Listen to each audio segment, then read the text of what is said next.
नमस्कार किसान भाइयों, कृषि दर्शन कार्यक्रम में आपका स्वागत है।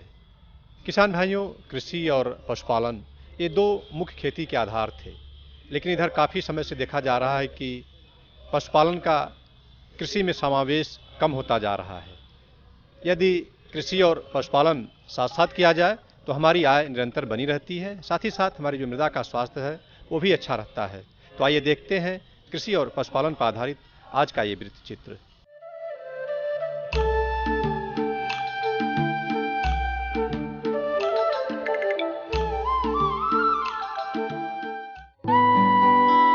भारत में कृषि के साथ साथ पशुपालन का भी महत्वपूर्ण स्थान है।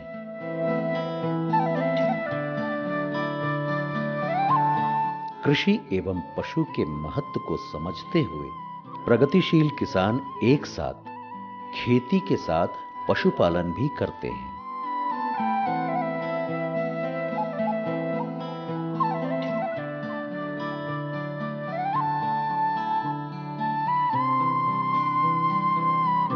खेती के संग पशुपालन करना लाभप्रद होता है, क्योंकि कृषि के साथ पशुओं का सामंजस्य होता है। इसलिए किसानों को खेती करने के साथ पशुपालन भी करना चाहिए। इससे आर्थिक रूप से लाभ बढ़ता है। किसानी में कृषि और पशु एक दूसरे पर निर्भर और पूरक होते हैं, तब खेती के साथ साथ पशुपालन करने पर किसानों में आत्मनिर्भरता बढ़ती है।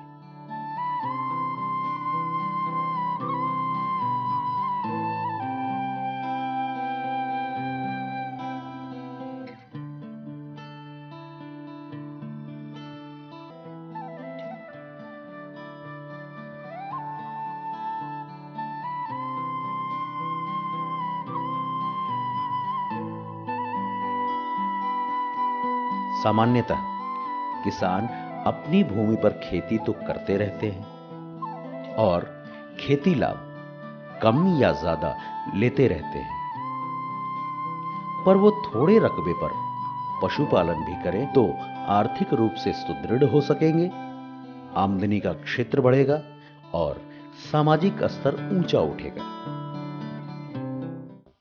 खेती करने गाय पशु पालने से ये फायदा होता है कि उससे दूध का उत्पादन होता है घर के लिए, उससे 2 पैसे की आमदनी होती है और वही दूध गोबर जो है वो खेती में कंपोस्ट खाद के लिए उपयुक्त होता है।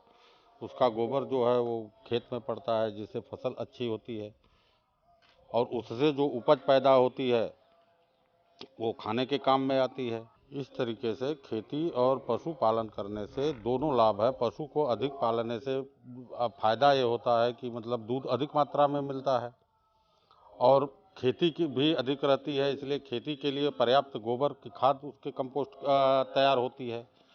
तो किसान एक खेती करने के साथ साथ पशु पालन भी करना उतना ही ज़रूरी है जितना कि खेती करना ज़रूरी है।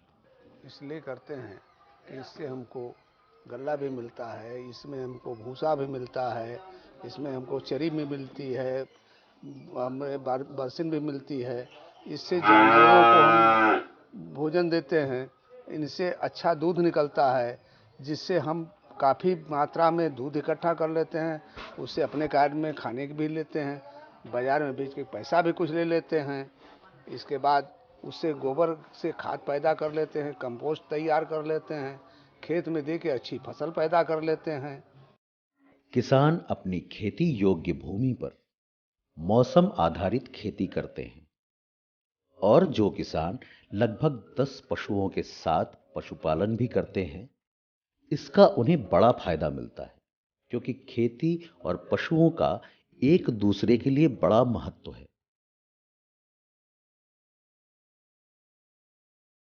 खेत से फसल उत्पादन तो होता है जो मनुष्यों के भोजन के काम आता है, वहीं खेत से अन्य फसल का उत्पादन भी होता है जो पशुओं के चारा में काम आता है। निर्भरता के इस रूप में जहां पशुओं का भोजन अवशेष गोबर कंपोस्ट खाद के रूप में फसल उत्पादन हेतु खेत में काम में आता है।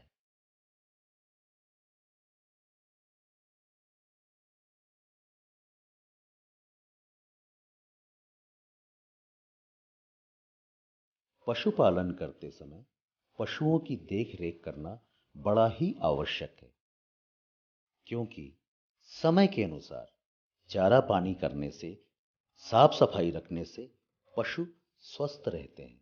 जब पशु स्वस्थ रहते हैं तब दुग्ध उत्पादन भी बढ़ जाता है।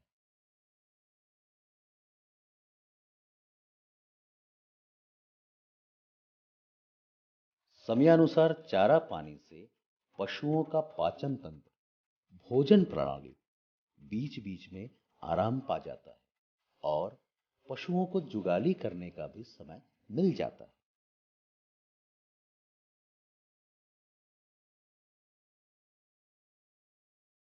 पशुओं के दुग्ध उत्पादन को बढ़ाने हेतु चारा पोषक तत्व युक्त होना चाहिए, क्योंकि दुग्ध जितना अधिक होगा, आय भी उतनी अधिक होगी।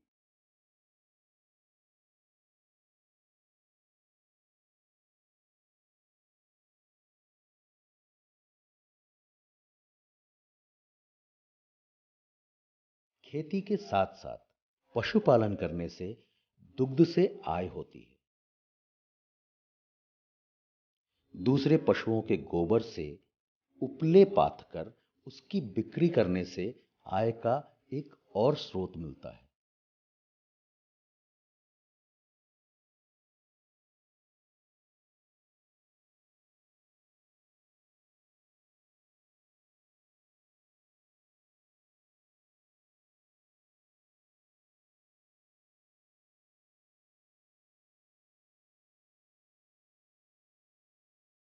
आज कई ऐसे किसान हैं जो अपनी खेती योग्य भूमि पर खेती और आवास के आसपास बची भूमि पर पशुपालन भी कर रहे हैं।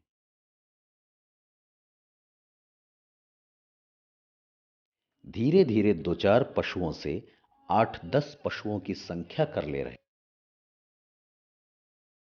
और अपनी खेती में लाभ हेतु इन पशुओं के महत्व को समझ रहे हैं।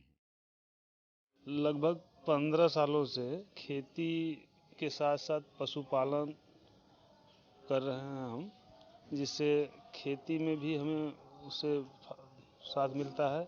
और पहले शुरू में हम लगभग 2-3 गाय रखे थे, फिर धीरे धीरे बढ़ाते गए और उससे हमको काफ़ी खर्च में कमी आता है, जिससे हम अपना गाय वाय का सुबह शाम चारा पानी, नहलाना धुलाना ये सब भी कर लेते हैं, साथ में खेती भी कर लेते हैं। और हम सबको यही चाहेंगे कि सब लोग इसी तरह धीरे धीरे करते रहें, 1-2 ठो लिया में फिर उसको बढ़ाते रहें। उससे खेती में खाद का भी अपना मिलता रहेगा और अपने के लिए भी खर्च निकलता रहेगा। देखिए, किसानों को जितना खेती महत्व रखता है, उससे कई गुना पशुपालन भी उतना ही महत्व रखता है। हम पशुपालन के साथ साथ खेती में भी कार्य करते हैं और सुबह की अवस्था में हम पहले गाय को उठकर चारा डालना और कार्य मतलब 2 घंटे का लगभग पशुपालन में कार्य करते हैं। बीच का जो कार्य बचता है हम लोग खेती और कृषि में कार्य करते हैं, फिर शाम को भी पशुपालन में लग जाते हैं। फिर संध्या पूरे सारे कार्य को बंद कर दिया जाता है, फिर अपना आराम किया, फिर पुनः उसी कार्य को सुबह फिर आरंभ कर लिया जाता है।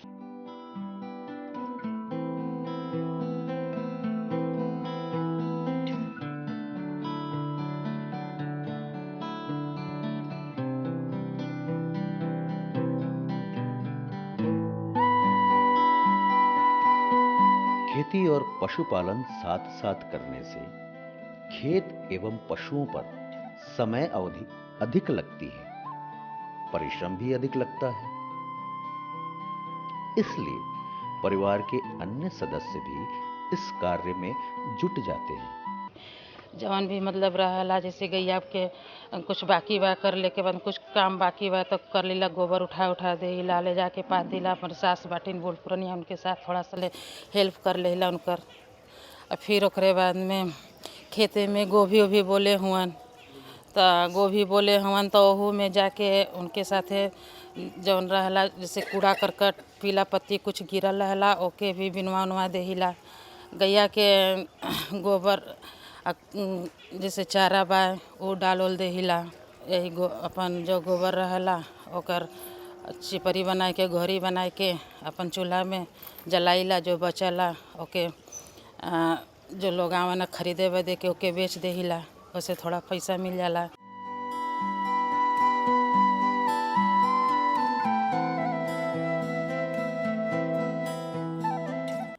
खेती के साथ पशुपालन करने के लाभ को समझते हुए छोटे किसान भी इस तरफ ध्यान दें। अपने छोटे रकबे और आवासीय जगह से पशुपालन हेतु थोड़ी जगह निकालकर पशुपालन भी करें।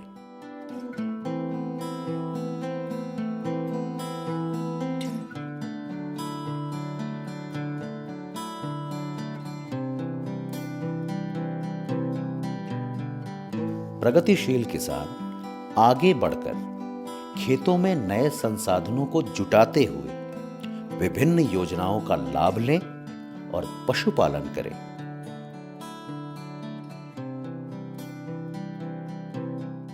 जैसे इस तरह से हम अपना खेती होती में जैसे खाद वगैरह बाज़ार से कम ले आते हैं, अपना हम कंपोस्ट बना के उसको भी उपयोग में ले लेते हैं और जो इससे दूध वाला निकलता है उससे भी हमारा फ़ायदा हो जाता है और खेती से भी बढ़िया पैसा निकल जाता है, जिससे हमारा खर्च वगैरह सब मेंटेन करने के बाद भी हमें पर्याप्त बच जाता है पैसा। सभी लोग करना चाहे तो कम खेती जगह में हम अपना जैसे आवास है उसके सामने थोड़ा बहुत जगह जो रखे हैं उसमें भी अपना पशुपालन कर सकते हैं।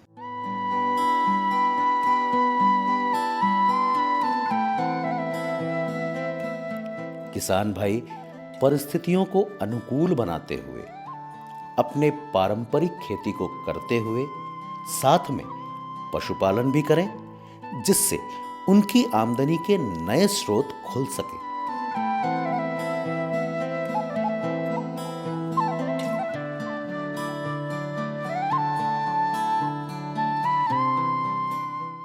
किसान भाइयों, दिन प्रतिदिन हमारी जनसंख्या बढ़ रही है और हमारा जो उत्पादन है वो कम होता जा रहा है या उसी पर स्थिर है। इस दिशा में सरकार ने द्वितीय हरित क्रांति की पहल की है। तो द्वितीय हरित क्रांति को किस तरह से सफल बनाया जाए, इस विषय में जानकारी दे रहे हैं काशी हिंदू विश्वविद्यालय कृषि विज्ञान संस्थान के कृषि विशेषज्ञ प्रोफेसर अरुण कुमार सिंह।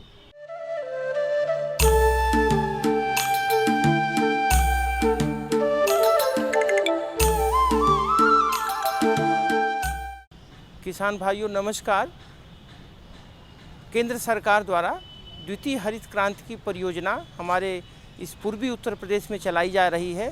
इसका क्रियान्वयन जो है उत्तर प्रदेश सरकार द्वारा किया जा रहा है। पूर्वांचल के ज़्यादातर जो हमारे ज़िले हैं गाजीपुर, बनारस, चंदौली, आजमगढ़, भदोही, ये सब आच्छादित हैं। धान में तो सभी में था, गेहूं में विशेष रूप से भदोही जो है हमारा गेहूं के लिए भी इसका चयन किया गया है। इस परियोजना की जो मुख्य विशेषता है कि हमको किसानों को पंक्तियों में बुआई करने पर जोर दिया जा रहा है कि भाई एक तो बीज विस्थापन की बात की जा रही है। बीज विस्थापन मतलब बीज को बदलना है या तो बीज को शोधित करके बोना है, लेकिन इसमें तो एक सबसे अच्छी बात है कि भारत सरकार द्वारा उत्तर प्रदेश सरकार के माध्यम से किसानों को निःशुल्क जो है प्रमाणित बीज भी उपलब्ध कराया जा रहा है। जुताई भी का भी पैसा जितने इनपुट उसमें लग रहे हैं उसका भी पैसा किसानों को डायरेक्ट बेनिफिट ट्रांसफ़र के द्वारा उनके सीधे खाते में भेजा जा रहा है। तो किसान भाइयों से अनुरोध है कि इस परियोजना में क्लस्टर अप्रोच के माध्यम से एक ही साथ एक ही जगह 100-100 गाँव का चयन किया जा रहा है और इस प्रदर्शन को लगाया जा रहा है। इस प्रदर्शन की मुख्य विशेषता यह है कि मिट्टी की जांच करके जो भी हमारे संतुलित खाद है, नाइट्रोजन, फास्फोरस, पोटास और जो सूक्ष्म तत्व हैं, इनका उपयोग करना। इसकी जो उपलब्धता भी है राज्य सरकार के माध्यम से, डिप्टी डायरेक्टर एग्रीकल्चर के माध्यम से किसानों को उपलब्ध कराई जा रही है। और इसमें जो है उत्पादकता को बढ़ाना है, इसलिए बढ़ाना है कि पूर्वांचल में हमारे कृषि का विकास नहीं हो पाया है, जिसमें कि भारत सरकार काफ़ी इस परियोजना को आगे ले जाने की बात है कि जिससे कि उत्पादन बढ़े, उत्पादकता बढ़े और किसानों का लाभ अच्छा हो। इसके लिए 3-4 बातें और इसमें देखी जा रही हैं कि इसका अच्छी तरह से प्रबंधन हो। प्रबंधन में अगर कोई रोग लग रहा है, बीमारी लग रही है, तो उसके रोकथाम के लिए भी हमारे काशी हिंदू विश्वविद्यालय के वैज्ञानिक और साथ में ही राज्य सरकार के जो हमारे कृषि के अधिकारी हैं, समय समय पर उनको तकनीकी जानकारी प्रदान कर रहे हैं। और अगर उनको कोई दिक्कत है तो वह जो इनपुट है, जो उसके उत्पादन उसमें लगने वाले हैं, उसको भी किसानों को निःशुल्क उपलब्ध कराया जाएगा। तो इस माध्यम से लोगों की सोच में बदलाव लाना कि केवल पश्चिमी उत्तर प्रदेश, हरियाणा, पंजाब में ही उपज नहीं हो सकती, हमारे पूर्वांचल में भी धान और गेहूं की ये जो मुख्य फसल चक्र है, तो धान काटने के बाद गेहूं की भी अच्छी फसल ली जाए, अच्छी तरह से प्रजातियों का चयन किया जाए, संतुलित खाद का उपयोग किया जाए, पानी और सिंचाई का अच्छा प्रबंधन हो, जिसमें कि राज्य सरकार की बहुत महत्वपूर्ण भूमिका है। किसान भाई इसमें बढ़ चढ़कर भाग भी ले रहे हैं और आशातीत परिणाम भी मिले हैं। पूर्व में भी धान के जो हमारे प्रदर्शन लगाए गए हैं, इसमें हमारी जो उपज की वृद्धि है 10 से 15% जो है उत्पादन में वृद्धि हुई है, जिससे कि भारत सरकार और राज्य सरकार इस पूर्वांचल की कृषि में द्वितीय हरित क्रांति के माध्यम से काफ़ी प्रयास किया जा रहा है, जिससे कि किसानों को लाभ अर्जित हो सके। धन्यवाद। किसान भाइयों, ट्राइकोडर्मा से यदि भूमि का शोधन किया जाए तो जो भी भूमि जनित बीमारियां हैं उससे हम निजात पा सकते हैं। और ट्राइकोडर्मा के क्या क्या फ़ायदे हैं, इस विषय में जानकारी दे रहे हैं काशी हिंदू विश्वविद्यालय कृषि विज्ञान संस्थान के कृषि विशेषज्ञ प्रोफेसर हरिकेश बहादुर सिंह।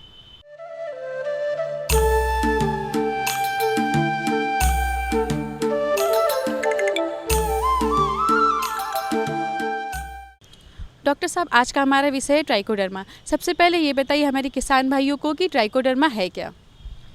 ट्राइकोडर्मा एक फफूंद है जो सामान्यतः हर जगह की मिट्टी में मिलता है। ऐसे वो वायु में भी रहता है और कई बार पानी से भी निकलता है। तो ये सर्वत्र उपलब्ध है और मैं समझता हूँ मानवता के लिए ट्राइकोडर्मा एक वरदान है। डॉक्टर साहब, ये बताइए जो ट्राइकोडर्मा है, इससे भूमि शोधन हमारे किसान भाई किस तरह से करें और इससे क्या लाभ होगा उन्हें? देखिए, भूमि शोधन करने के लिए सबसे अच्छा तरीका है कि किसान भाई ट्राइकोडर्मा का जो अनुकल्प है उसको या तो काशी हिंदू विश्वविद्यालय से ले लें या कृषि विभाग उत्तर प्रदेश के तमाम शाखाएं हर ज़िले में उपलब्ध हैं, वहाँ से ट्राइकोडर्मा उपलब्ध हो, वहाँ से ले आएँ। और उनके पास यदि वर्मी कंपोस्ट खाद है या कंपोस्ट खाद है, 1 क्विंटल खाद पर लगभग 1 किलो ट्राइकोडर्मा पर जो है उसको छिड़क करके और छायादार जगह में रख दें और उसको लगभग 15 दिन तक उस पर पानी का छिड़काव करते रहें। और उसमें देखेंगे कि किसान भाई कि वो हरे रंग का ट्राइकोडर्मा वर्मी कंपोस्ट या कंपोस्ट के ऊपर उग गया है, उसको उठा करके 1 बीघे खेत में छिड़काव कर दें। 1 बीघे खेत के लिए 1 कुंटल पर्याप्त होगा। और अगर वो ऐसा करते हैं तो मैं समझता हूँ कि मिट्टी में पाए जाने वाले जो तरह तरह के फफूंद हैं, बैक्टीरिया हैं, विषाणु हैं, उनको समूल नष्ट कर देगा। और क्या लाभ हो सकता है इससे? ट्राइकोडर्मा से भूमि शोधन में सबसे बड़ा लाभ ये है कि बीजों का अंकुरण बहुत अच्छा होता है, पौधे स्वस्थ होते हैं, बलवान होते हैं, पौधे में किसी तरह के मृदा जनित रोग नहीं आते हैं। और सबसे जो उत्तम बात ये है कि जो ट्राइकोडर्मा उपचारित भूमि है उससे जो फसल का उत्पादन किया जाता है उसमें किसी तरह का पॉल्यूशन नहीं होता, 0 पॉल्यूशन लेवल। उसके स्वाद में गुणात्मक वृद्धि हो जाती है। तो किसान भाई ये देखेंगे कि अगर इससे उत्पादन करते हैं तो उनकी फसल के जो उत्पाद हैं उसको अधिक दाम पे बेच भी पाएंगे और स्वयं अगर खाते हैं तो ये भी अनुभव करेंगे कि उनकी फसलों में स्वाद में गुणात्मक वृद्धि हो गई। अच्छा डॉक्टर साहब, ये बताइए जो हमारे किसान भाई हैं वो कब कब ट्राइकोडर्मा से भूमि शोधन करना चाहिए उन्हें? सबसे पहले उचित समय तो है कोई भी फसल की बुआई के 10 दिन पहले यदि भूमि में ट्राइकोडर्मा का उपचार कर दें तो अति उत्तम है। यदि ऐसा नहीं कर पाते हैं, फसलें उग जाती हैं, तो भी हमारे पास ऐसा उपाय है कि ट्राइकोडर्मा का छिड़काव भी फसलों पर किया जाता है। उस छिड़काव के माध्यम से भी तमाम तरह के जो रोग हैं, कीड़े तक भी, वो भी ट्राइकोडर्मा से वो नियंत्रित हो जाते हैं। और समय समय पर वो 15 से 20 दिन के अंतर पर अगर छिड़काव करते रहें तो भी उससे उन्हें लाभ मिलेगा। डॉक्टर साहब, ट्राइकोडर्मा का प्रयोग हमारे किसान भाई किन किन फसलों पर कर सकते हैं और कितनी मात्रा लेनी चाहिए? देखिए, ट्राइकोडर्मा एक ऐसा फफूंद है जो किसी भी फसल पर इसका प्रयोग किया जा सकता है, लेकिन लंबी अवधि की फसलें हैं जैसे गन्ना है, इसके ऊपर इसका प्रभाव कम दिखाई देता है। लेकिन सब्जी वाली फसलें हैं, दलहनी फसलें हैं, तिलहनी फसलें हैं, इनमें इनके प्रयोग से जो लाभ बहुत अच्छी तरह दिखाई देता है। तो सबसे अच्छा होता है कि यदि कोई सब्जी का किसान है, अपनी सब्जियां लगाने जा रहा है, तो ट्राइकोडर्मा का प्रयोग करे तो उसे किसी भी तरह के कीटनाशकों के प्रयोग करने की आवश्यकता नहीं पड़ेगी।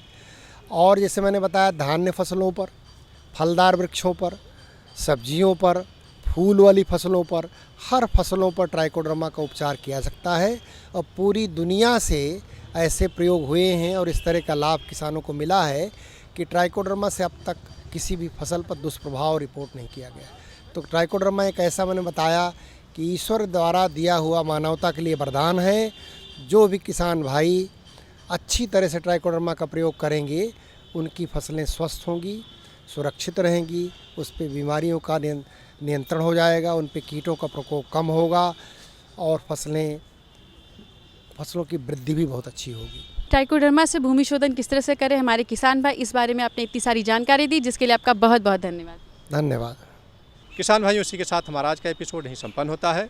अगले एपिसोड में हम फिर मिलेंगे कुछ नई और महत्वपूर्ण जानकारियों के साथ। तब तक के लिए अनुमति दीजिए। नमस्कार।